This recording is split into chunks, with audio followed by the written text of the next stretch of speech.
Bonjour à tous, mes petits shinobi, c'est Mandari, votre fidèle sensei de Konoha. Aujourd'hui, on se retrouve pour une vidéo que je souhaitais absolument faire sur ma chaîne. Un top 10 des plus belles citations du manga. Alors, je voudrais d'abord vous souhaiter une bonne et heureuse année à tous. J'espère que les deux tiers listes vous ont bien plu. Et je voulais également remercier Manga FR qui m'a refait quelques miniatures sur ma chaîne. Et vous pouvez d'ailleurs aller voir sa chaîne parce qu'il propose du contenu sur Naruto. Donc voilà, le tout est bien sûr en description. Bon, revenons à notre sujet. Alors, on sait tous que Naruto, c'est avant tout des combats, des personnages bien développés, mais c'est aussi un message porteur de sens pour nous, fans de Naruto. C'est une véritable philosophie, plus que ça, même une partie de notre vie qui nous a fait grandir. Naruto est le manga qui nous fait prendre conscience de notre existence et qui nous donne tant de valeurs essentielles dans ce monde que nous connaissons et que nous traversons aujourd'hui avec cette terrible pandémie. Naruto, c'est du courage, de la force, du réconfort, des joies, des pleurs, tout ce que nous éprouvons dans notre vie au final. Et c'est pour cela que je souhaitais revenir sur ces citations qui ont été pour nous tous fans de Naruto, de véritables leçons de vie. Bien évidemment, il n'y a pas de classement entre ces 10 citations et je n'ai pas pu également toutes les évoquer. Sinon, la vidéo durerait 1 heure, donc comme d'habitude, j'en mettrai quelques-unes en mention spéciale et je vous ferai participer en commentaire. Bon allez, fini de rire, rentrons dans le vif du sujet.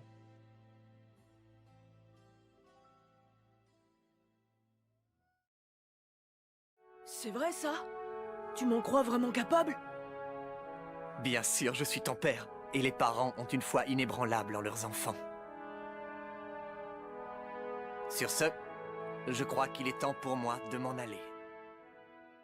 Alors je tenais à commencer avec cette citation de Minato à l'égard de son fils Naruto. Alors que ce dernier se trouve dans une fureur foudroyante face à Pain et que son sceau est prêt à céder, son père, Minato, fait sa première apparition. Alors c'est l'occasion pour nous de voir qui était le 4e Hokage et surtout l'attachement de Minato envers son fils. Naruto se pose des questions sur lui-même et sur la voie à suivre. Suis-je assez fort pour sauver le monde ninja des griffes de l'Akatsuki ?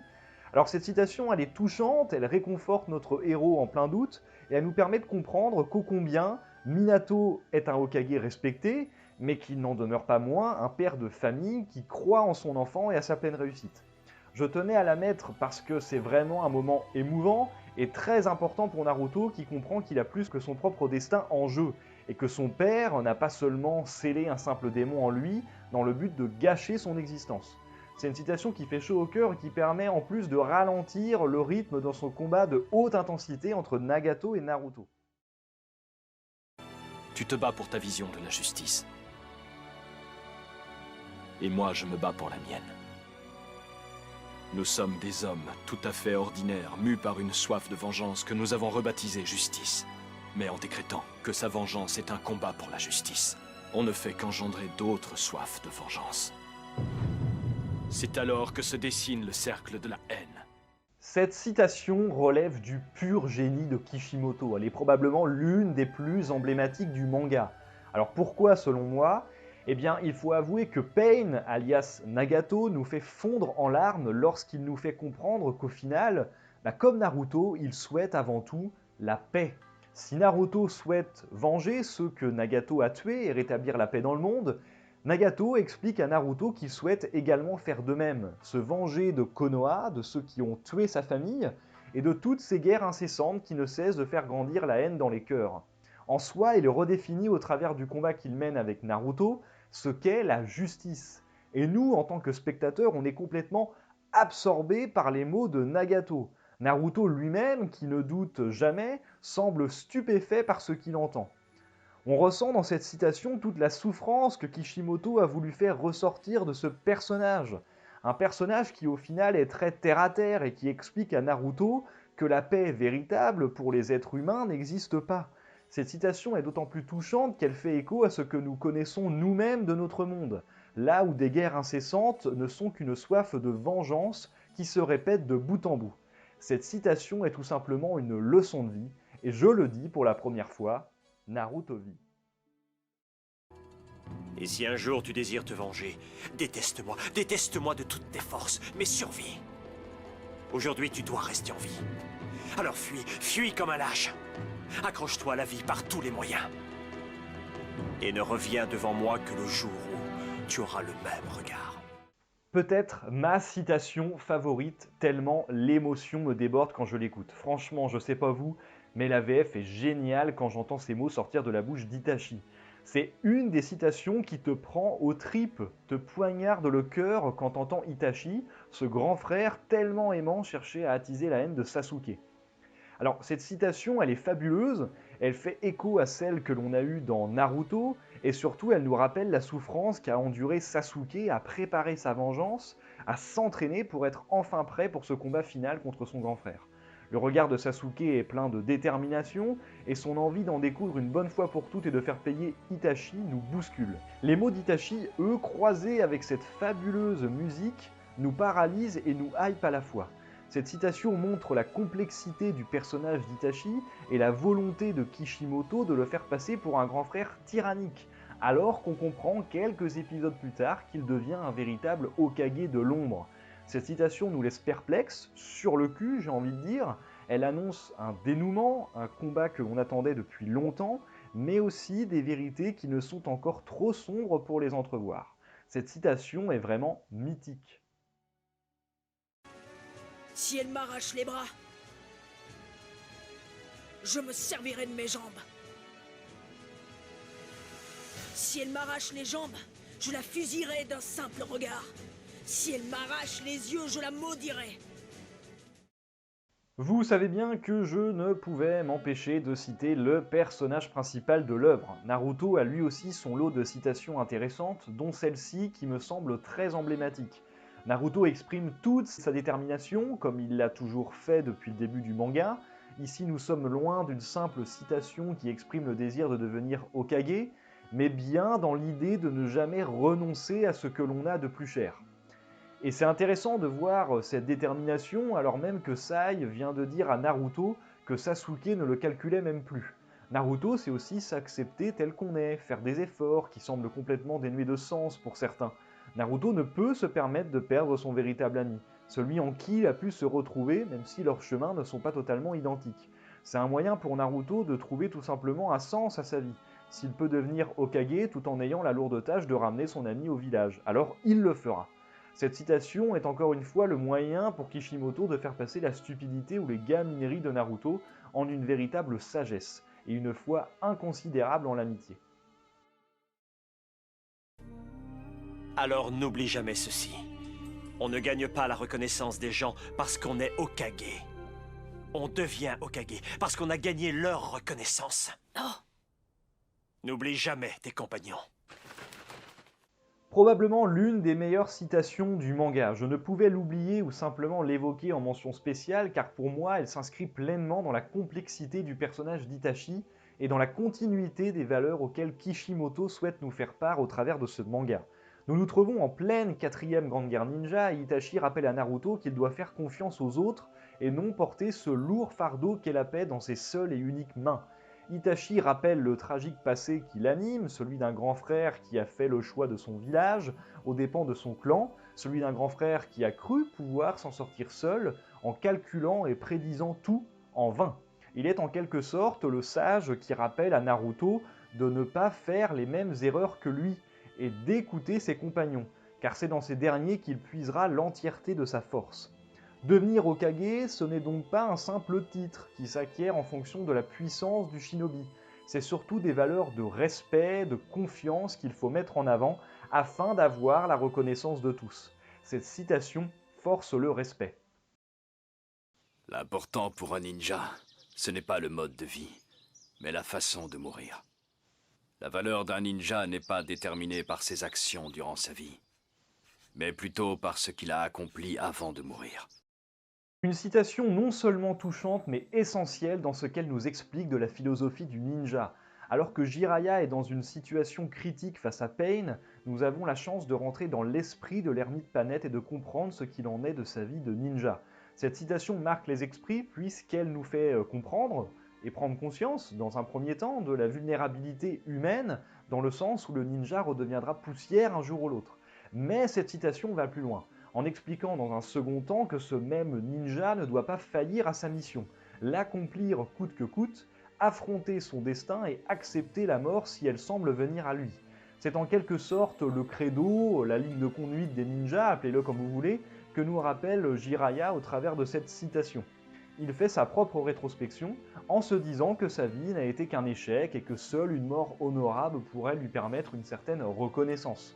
Je tenais à retenir cette citation car elle nous fait passer ce pervers que l'on connaît tous en véritable sage savant qui exprime toutes ses peines et ses échecs dans sa vie. Il meurt ainsi en héros et fait face à son destin afin que Naruto puisse accomplir le sien.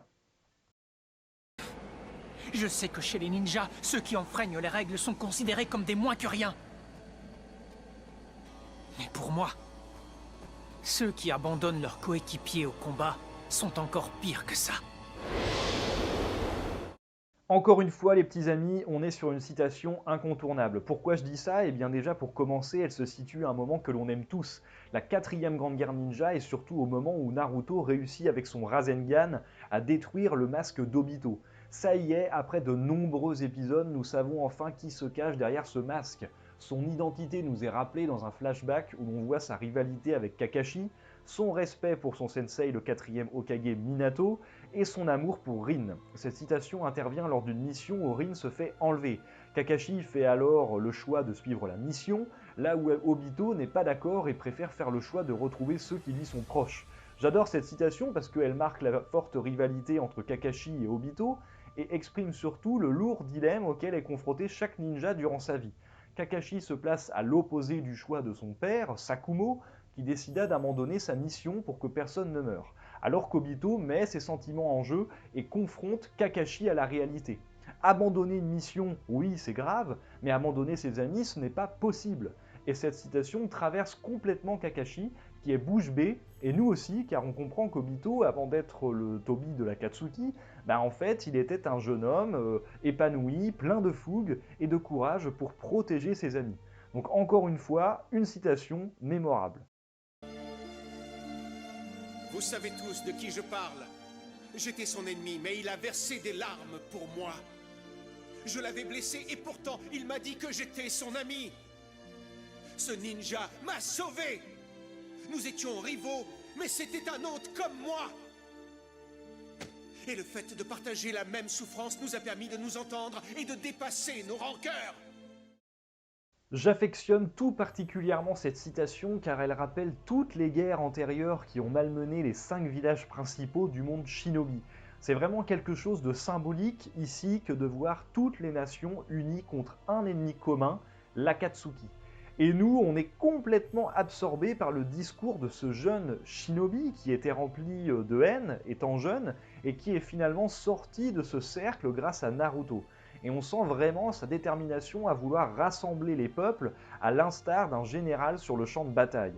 Et franchement, son discours nous calme, nous brise, il est très personnel, mais en même temps, il galvanise toute une foule qui ne sait pas trop ce qu'il attend. Ça permet de rappeler le devoir de tout shinobi et de sceller définitivement les alliances entre les 5 grandes nations. Bravo, monsieur le Kazekage. Une fleur ne peut s'épanouir que si elle accepte de s'ouvrir au monde. Enfin, une citation féminine. N'y voyez rien de personnel par rapport à ça, mais c'est simplement que les personnages féminins ont été mis de côté dans ce manga, du moins pas assez développés à leur juste valeur, même si ce manga s'inscrit bien sûr dans les codes et lignes éditoriales d'un shonen standard.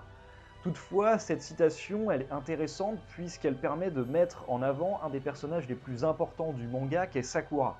Alors oui, cette dernière souffre d'un manque de développement, mais je voulais absolument mettre cette citation car elle est symbolique dans le sens où c'est la première fois qu'on revient autant sur ce personnage. Sa jeunesse, son amitié avec Ino et surtout son combat avec cette dernière. Cette citation introduit parfaitement l'épisode 41 du manga intitulé Le combat des rivales. C'est l'une des seules fois malheureusement que l'on voit une Sakura courageuse, déterminée, seule face à son destin.